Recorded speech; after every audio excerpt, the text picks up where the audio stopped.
2 ವಾರಗಳ ಹಿಂದೆ ಒಂದು ATM ದರೋಡೆ ಪ್ರಕರಣ ದಾಖಲಾಗಿತ್ತು. ಅದು ಗ್ರಾಮೀಣ ಪೊಲೀಸ್ ಸ್ಟೇಷನ್ ವ್ಯಾಪ್ತಿಯಲ್ಲಿ ಒಂದು SBI ATM gas cutter use ಮಾಡಿ 18 ಲಕ್ಷ ಹಣವನ್ನು ಕಳ್ಳತನ ಮಾಡ್ಕೊಂಡು ಹೋಗಿರ್ತಾರೆ. ಆ ಒಂದು ಪ್ರಕರಣ ಗಂಭೀರವಾಗಿ ಪರಿಗಣಿಸಿ ರಾತ್ರಿ ಗಸ್ತನ್ನು ಮತ್ತು ನಮ್ಮ ಬೀಟ್ ಮತ್ತು ನಮ್ಮ ನಾಕಾಬಂದೀಸ್ ಅವುಗಳನ್ನು ತುಂಬ ಇಂಟೆನ್ಸಿವ್ ಆಗಿ ನಾವು ಆ್ಯಕ್ಟಿವೇಟ್ ಮಾಡಿದ್ವಿ.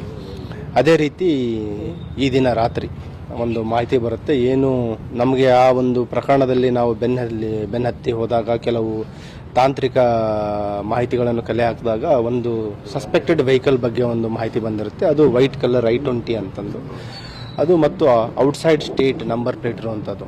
ಅದೇ ಹಿನ್ನೆಲೆಯಲ್ಲಿ ಇವತ್ತು ನೈಟಲ್ಲಿರುವ ನಮಗೆ ಒಂದು ಮಾಹಿತಿ ಬರುತ್ತೆ ಸಿಬ್ಬಂದಿಯವರಿಗೆ, ಒಂದು DL ಪಾಸಿಂಗ್ ಇರೋದು ಅನುಮಾನಾಸ್ಪದ ಒಂದು I-20 ವೆಹಿಕಲ್ ಮೂವ್ಮೆಂಟ್ ಬಗ್ಗೆ. ತಕ್ಷಣ ಇವರು ಸಬರ್ಬನ್ ACP ಅವರು, ಸಬರ್ಬನ್ ಇನ್ಸ್ಪೆಕ್ಟರ್ ಮತ್ತು ಅವರ PSI ಬಸವರಾಜ್ ಮತ್ತು university police station PSI police ಸ್ಟೇಷನ್ನ ಇನ್ಸ್ಪೆಕ್ಟರು ಅವರವರ ತಂಡಗಳನ್ನು ಕರೆದುಕೊಂಡು ಸರ್ಚ್ ಮಾಡಲಿಕ್ಕೆ ಸ್ಟಾರ್ಟ್ ಮಾಡ್ತಾರೆ. ಅದರಲ್ಲಿ ಸಬರ್ಬನ್ ಇನ್ಸ್ಪೆಕ್ಟರ್ ಸಂತೋಷ್ ಮತ್ತು ಬಸವರಾಜ್ ಸಬ್ ಇನ್ಸ್ಪೆಕ್ಟರ್ ಏನಿದ್ದಾರೆ ಅವರಿಗೆ ಒಂದು ಈ ವೆಹಿಕಲ್ ನೋಟ್ ಆಗುತ್ತೆ ಈ ನಮ್ಮ ಬೇಲೂರು ಇಂಡಸ್ಟ್ರಿಯಲ್ ಏರಿಯಾ ಕಡೆ. ಮತ್ತು ಅವರು ಚೇಂಜ್ ಮಾಡಿ ಹೋಗ್ತಾ ಇದ್ದಾಗ ಅವ್ರೇನು ಮೇನ್ ರೋಡ್ ಇದೆ ಅದು ತಪ್ಪಿಸ್ಕೊಂಡು ಒಂದು ಸೈಡ್ ರೋಡಿಗೆ ಹೋಗಿ ಅಲ್ಲಿ ಡೆಡ್ ಎಂಡ್ ಹೋಗಿ ಅಲ್ಲಿ ನಿಂತು ನಮ್ಮವರು ಪರಿಶೀಲನೆ ಮಾಡಲಿಕ್ಕೆ ಹೋದಾಗ ತಕ್ಷಣ 2 ಜನ ಆರೋಪಿಗಳು ನಮ್ಮ ಅಧಿಕಾರಿ ಸಿಬ್ಬಂದಿಯವರಿಗೆ ಹಲ್ಲೆ ಮಾಡಲಿಕ್ಕೆ ಶಾರ್ಪ್ ವೆಪನ್ನಿಂದ ಹಲ್ಲೆ ಮಾಡ್ತಾರೆ. ಅದರಿಂದ ಸೆಲ್ಫ್ ಡಿಫೆನ್ಸಲ್ಲಿ ನಮ್ಮವರು 2 ಜನ ಆರೋಪಿಗಳನ್ನು ಕಾಲಿಗೆ ಫೈರ್ ಮಾಡಿದ್ದಾರೆ. ಅದರಲ್ಲಿ ಫೈರ್ ಮಾಡಿದಂಥ ಆರೋಪಿಗಳು ಏನಿದ್ದಾರೆ, ಒಬ್ಬನು ತಸ್ಲೀಮ್ ಅಂತಿದ್ದಾನೆ, ಇನ್ನೊಬ್ಬನು ಶರೀಫ್ ಅಂತಿದ್ದಾನೆ. ಮತ್ತು ನಮ್ಮ ಇಂಜೂರ್ಡ್ ಆಗಿರುವಂಥ ಸಿಬ್ಬಂದಿಗಳು ಏನು ಸಬ್ ಇನ್ಸ್ಪೆಕ್ಟರ್ ಬಸವರಾಜ್ ಇದ್ದಾರೆ ಮತ್ತು ಕಾನ್ಸ್ಟೇಬಲ್ಗಳಾದ ರಾಜು, ಮಂಜುನಾಥ್ ಮತ್ತು ಫಿರೋಜ್ ಅಂತ 3 ಜನ ಸಿಬ್ಬಂದಿಯವರು ಗಾಯಗೊಂಡಿದ್ದಾರೆ. ಈಗ ಏನು ಗಾಯಗೊಂಡಿರುವ ಆರೋಪಿಗಳಿದ್ದಾರೆ ಮತ್ತು ನಮ್ಮ ಅಧಿಕಾರಿ ಸಿಬ್ಬಂದಿಯವರು ಎಲ್ಲರನ್ನ ಈಗ ಜಿಮ್ಸ್ ಆಸ್ಪತ್ರೆಗೆ ಶಿಫ್ಟ್ ಮಾಡಿದ್ದೀವಿ ಮತ್ತು ಅವರಿಗೆ ಒಂದು ಚಿಕಿತ್ಸೆಯನ್ನು ಕೊಡಿಸ್ತಾ ಇದ್ದೀವಿ. ಹಳೆ ಘಟನೆಗೂ ಇದಕ್ಕೂ ಇವ್ರಿಗೇನು ಸಂಬಂಧ?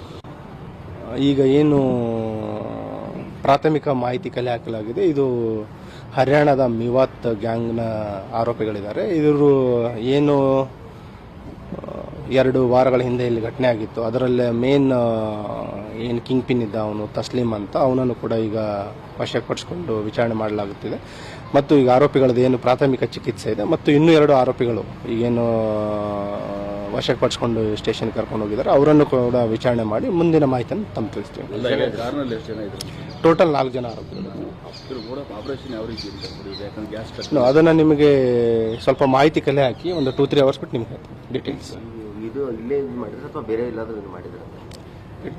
ಈಗ ಪ್ರಾಥಮಿಕವಾಗಿ ನಮಗೆ ಮಾಹಿತಿ ಬಂದ ಪ್ರಕಾರ ಇದರಲ್ಲಿ ಏನು ಮೇನ್ ಆರೋಪಿ ಇದ್ದಾನೆ ತಸ್ಲೀಮ್ ಅಂತ ಇದ್ದಾನೆ, ಅವನ ಮೇಲೆ ಅರೌಂಡ್ 8ರಿಂದ 10 ಪ್ರಕರಣಗಳಿದ್ದಾವೆ. ಮತ್ತು ಇನ್ನೊಬ್ಬ ಏನು ಆರೋಪಿ ಇದ್ದಾನೆ ಇದರಲ್ಲಿ ಶರೀಫ್ ಅಂತ, ಶರೀಫ್ ಮೇಲೇನು 3 ಪ್ರಕರಣಗಳಿದ್ದಾವೆ. ಉಳಿದ 2 ಆರೋಪಿಗಳ ಮೇಲೆ ಒಬ್ಬನ ಮೇಲೆ 7 ಪ್ರಕರಣ ಇದೆ ಮತ್ತು ಇನ್ನೊಬ್ಬನ ಮೇಲೆ 1 ಪ್ರಕರಣ ಇದೆ. ATM ಮೇಜರ್ ಈಗ ರೀಸೆಂಟ್ ಅವರು ಮೋಡಸ್ ಆಪರೆಂಡಿ ಇರೋಂಥದ್ದು ಟಾರ್ಗೆಟ್ ಮಾಡ್ತಾ ಇರೋದು ATMಗಳನ್ನು ಹೆಚ್ಚಾಗಿ ಅವರು ಫೋಕಸ್ ಮಾಡ್ತಾ ಇರೋಂಥದ್ದು. ಇದಲ್ಲದೆ ಬೇರೆ ಬೇರೆನೂ ಇದ್ದಾವೆ. ಮತ್ತು ಇವರು ನೆಟ್ವರ್ಕ್ ಈಗ ಪ್ರಾಥಮಿಕವಾಗಿ ಅವರು ಹೇಳಿದ ಪ್ರಕಾರ ಬರೀ ಕರ್ನಾಟಕ ಅಲ್ಲದೆ ಬೇರೆ ಬೇರೆ ರಾಜ್ಯಗಳಲ್ಲೂ ಅವ್ರ ಮೇಲೆ ಪ್ರಕರಣಗಳಿದ್ದಾವೆ.